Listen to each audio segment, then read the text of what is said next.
Okay? This depends on the EU tariff. Mr. President, have you made a decision on what level you will seek on comparison to the European Union? We have made a decision. We'll be announcing it very soon, and it'll be 25%, generally speaking, and that'll be on cars and all of the things. And European Union is a different case than Canada, different kind of case. They've really taken advantage of us in a different way.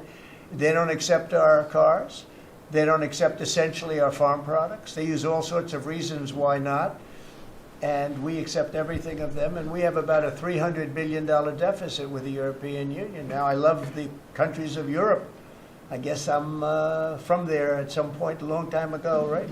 But indirectly, pretty directly too, I guess. But I love the countries of Europe. I love all countries, frankly, all different. But European Union's it was formed in order to screw the United States. I mean, look, let's be honest. The European Union was formed in order to screw the United States. That's the purpose of it. And they've done a good job of it, but now I'm president. What will happen if these countries where the EU retaliate? They can't. I mean, they can try, but they can't. China did. They They're imposed pledging to, tariffs sir. that went into effect. China's That's retaliatory right. tariffs That's on right. But the 10th of February. Has there been any That's impact right. you've been able to observe? That's right. Now, they can do it, and they can try, but the numbers can never equal what ours, because we can go off.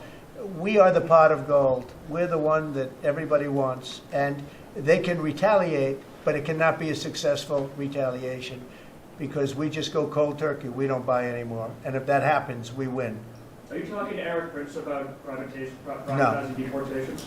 No, I haven't. Mr. President, you're in litigation with CBS News. Is this a case that you'd like to see go to trial, or are you open With to who? CBS, the CBS? Yes.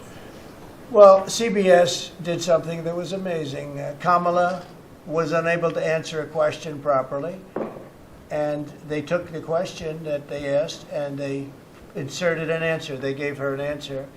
This was 2 days before the election, right before the Sunday night before the election. And they wrote out they put her words from another question that was asked about a half an hour later, and they put that into the question. Nobody's ever even heard of it before. Nobody's ever heard of anything like this before, but they then did it, they say, on numerous occasions. And the FCC is looking at it very strongly, and everybody's looking at it, but nobody's ever seen anything. Think of it. They took her answers and they changed them. And I don't mean they changed a word or two, or they cut off a half a sentence, or they cut off a couple of words. I mean, I've had that happen too, but that you just say, then they say, well, we want brevity. We wanted to do it for time. They took out her answer and they inserted an entirely different answer that made her sound competent. And they did this, and nobody's ever, I thought I've heard of everything when it comes to that stuff. No, I've never heard of it. Nobody's ever seen.